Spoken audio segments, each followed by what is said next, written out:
Olá pessoal, tudo bem? Aqui quem fala com vocês é o professor Cauã da nota da assessoria acadêmica e hoje a gente vai realizar a atividade de mapa de Bioestatística e Epidemiologia do módulo 52 de 2025.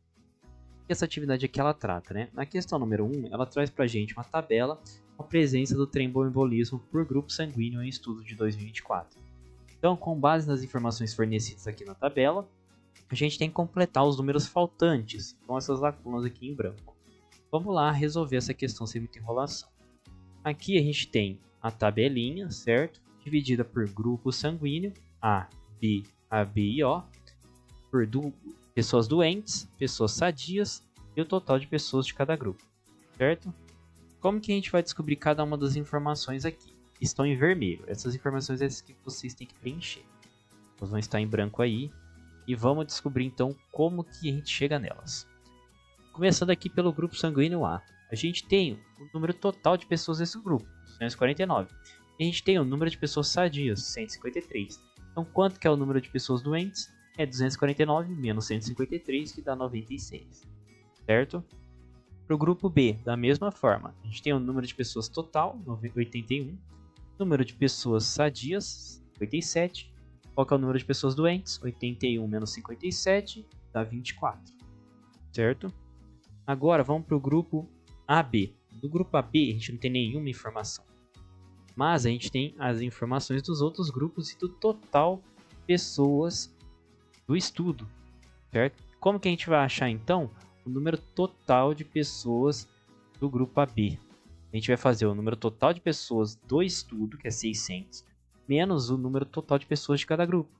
237 menos 81 menos 249, certo? Tira aí tudo isso de 600, que a gente tem 33, certo? E a gente descobre aqui o número total de pessoas do grupo AB, certo? Agora a gente pode descobrir outra informação que está fácil aqui, ó, de visualizar. A gente tem o total aqui, ó, de pessoas doentes, e o total de pessoas do estudo. A gente tem que encontrar o total de pessoas sadias. Como que a gente vai fazer isso? Fazer 600 menos 165, que dá 435. Então aqui vocês encontram esse valor. O que faltou encontrar? Esses valores aqui e esse aqui de baixo, ó. Faltou encontrar. Como que a gente vai encontrar eles? A gente pode fazer o mesmo procedimento que a gente fez com essa coluna, só que nessa daqui. A gente tem todas as informações, menos essa aqui do meio, que é o número de pessoas sadias do grupo AB. Como que a gente vai encontrar ela? Vai tirar do número total de pessoas sadias o número de pessoas sadias de cada grupo. Então vai ser 435 menos 210, menos 57, menos 153, que vai dar 15. Certo? Agora a gente tem todas as informações aqui necessárias para encontrar esse número 18 aqui. Como que a gente vai encontrar ele? É o número de pessoas doentes. A gente vai pegar o número total de pessoas do grupo, 33, menos o número de pessoas sadias, 15, que vai dar 18 pessoas doentes. E aqui a gente fecha o grupo AB aqui. Faltou o que agora? O grupo O. Como que a gente descobre ele? A gente pega o número total de pessoas do grupo, 237, menos o número de pessoas sadias, 210, chega no número de pessoas doentes de 27 do grupo O. E assim vocês completam a tabelinha aqui da questão 1 e respondem ela. Certo? Agora a gente pode partir para a questão número 2. Questão número 2 traz para a gente um quadro com informações de perda de massa em quilos de pacientes em dieta cetogênica. Certo? Então aqui a gente tem os homens. Cada valor aqui indica uma pessoa, a perda de massa de uma pessoa, e as mulheres também. E fala pra gente que a partir desse conjunto de dados a gente determina a média, a moda, a mediana, o desvio padrão e o coeficiente de variação para cada sexo. Sabendo que a variância para os homens foi de 43,8244 kg ao quadrado e para as mulheres de 13,4689 kg ao quadrado. E a gente tem que comparar depois cada uma dessas estatísticas aqui e falar o que elas significam. Então vamos lá resolver a questão número 2. Então eu trouxe aqui para vocês a resolução dos homens. Como que a gente acha a média dos homens? A gente vai somar aquele conjunto de valores lá.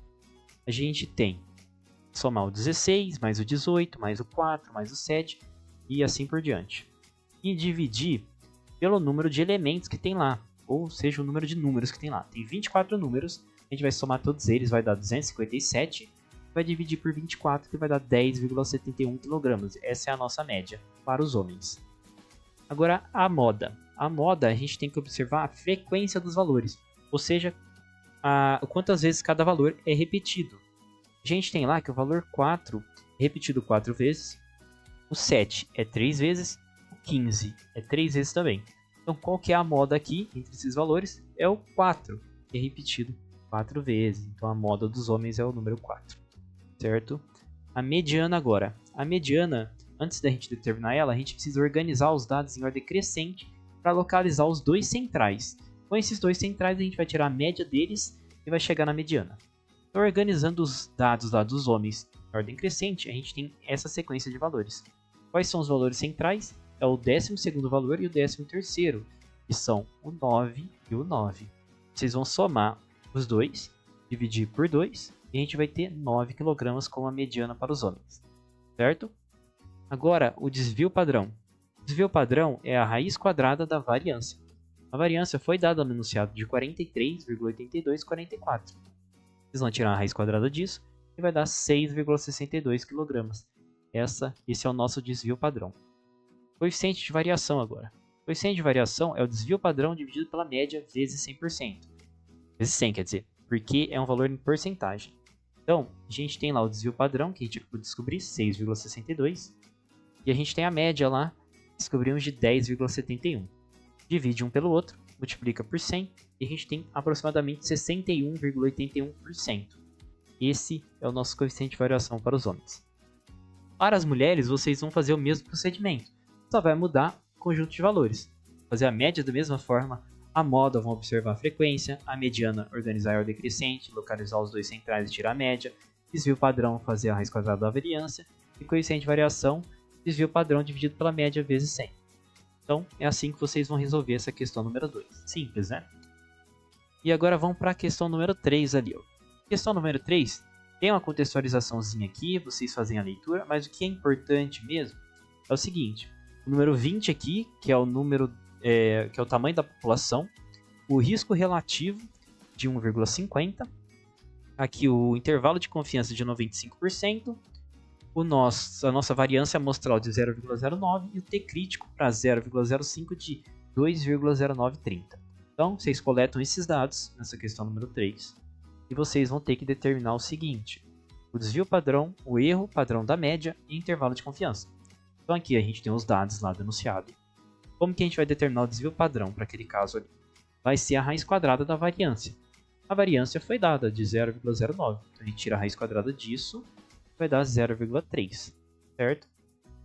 Agora a gente descobre o erro padrão da média. O erro padrão da média é o nosso desvio padrão dividido pela raiz quadrada do tamanho da amostra, certo?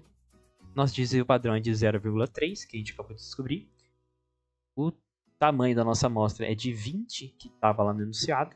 Então a gente faz essa continha aqui, 0,3 dividido pela raiz de 20. A gente vai ter 0,3 dividido por 4,4721. E dá aproximadamente 0,0671. Então esse daqui é o nosso erro padrão da média, certo? Agora, intervalo de confiança. Como que a gente chega nele? Intervalo de confiança é a média do risco relativo, dada no enunciado de 1,50, mais ou menos o T crítico, que é de 2,0930, vezes o erro padrão da média de 0,0671. Substituímos todos os valores aqui e realizamos a multiplicação. Vai ser 1,50 mais ou menos 0,1404, que vai dar então um intervalo de confiança que vai de 1,3696, que é 1,50 menos 0,1404, e vai até 1,6404, que é 1,50 mais 0,1404, certo? Então aqui é o nosso intervalo de confiança. E assim vocês respondem a questão número 3. Vamos para a questão número 4 agora. A questão número 4 traz para a gente aqui um quadro que apresenta indicadores da dengue em alguns bairros, certo? Então a gente tem lá o bairro A e o bairro B, a população e total, o ano e o número de casos e a incidência por 1.000 habitantes. E ele pede para a gente calcular o valor da taxa de prevalência da doença em cada um dos bairros, comparar esses valores e verificar qual dos bairros tem maior prioridade de tomada de ações ali para conter essa doença. Então vamos lá resolver essa questão número 4. Então, vocês vão utilizar a seguinte equaçãozinha para resolver aquela questão do número 4 lá. A equação da taxa de prevalência em porcentagem, que é o total de casos dividido pela população total vezes 100. É um valor em porcentagem, certo? O total de casos vocês têm. É o seguinte, o total de casos é esses valores aqui, ó, 2.100 e 2.500. E o número da população lá, o tamanho da população é de 10.000 e 5.000. Vocês fazem a divisão disso, vezes 100, e vão chegar na prevalência da doença para cada um dos bairros. Vocês comparam ela, vão ver qual que é maior, qual que é menor, vão comparar ali e falar, ah, esse bairro aqui precisa ser tomadas medidas antes do outro. Por quê? Vocês justificam, certo? Então é assim que vocês respondem a questão número 4. Vamos para a questão número 5 agora. A questão número 5 traz para a gente o seguinte, uma tabela com a taxa de mortalidade por diarreia em menores de 5 anos, riscos relativos, então, ó, taxa de mortalidade, risco relativo e intervalos de confiança, certo? Aqui a gente tem os distritos, né, e o município. E fala para a gente definir o que é risco relativo, explicar seu cálculo e qual seu significado.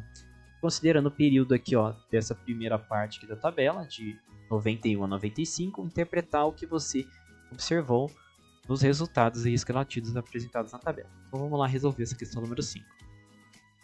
Para ela, vocês vão fazer o seguinte, vocês vão lá no livro da disciplina de vocês, consultar o que é risco relativo. Lá tem a explicação e vocês conseguem responder ali.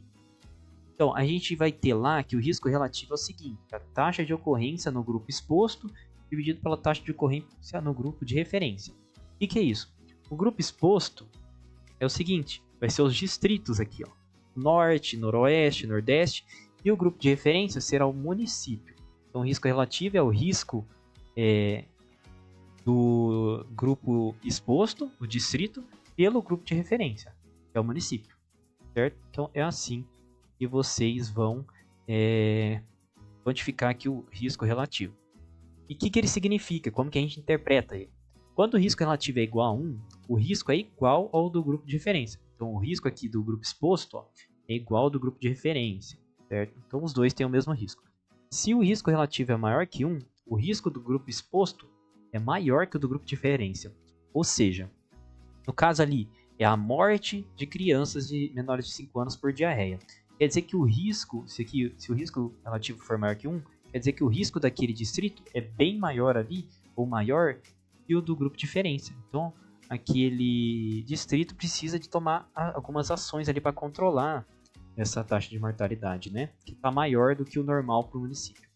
Agora, se for menor que 1, quer dizer que o risco é menor, o risco do grupo exposto é menor que o do grupo de referência. Ou seja, aquele distrito lá, ele está mais protegido daquela doença ali, ou da taxa de mortalidade, do que o município, certo? Então, talvez ele não precise de tomar algumas medidas ali para controlar a taxa de mortalidade, certo? Então é assim que vocês vão interpretar. Se for igual, risco igual, maior, o risco é maior no grupo exposto do que no de referência, e menor, o risco é menor no grupo exposto do que no grupo de referência. E assim, vocês respondem essa questão número 5 aqui. Vocês vão fazer a análise lá dos riscos relativos e falar, esse distrito aqui, ele tem um risco maior do que o risco do município, esse tem um risco menor, e assim que vocês vão responder essa questão número 5, certo? E aí vocês finalizam esse mapa, é dessa forma que vocês vão resolver cada uma das questões. Caso vocês não consigam, mesmo depois de toda essa explicação, vocês podem entrar em contato conosco. Aqui na direita eu deixei o QR Code, que leva direto para o nosso WhatsApp. Na descrição também tem um link que leva para lá, onde a gente tira todas as dúvidas de vocês, tanto nessa quanto em outras atividades. Eu peço também que deixem um like, se inscrevam no canal, porque quanto mais vocês gostarem desse tipo de conteúdo, mais a gente vai trazer aqui para ajudar vocês. No mais era isso, e até a próxima!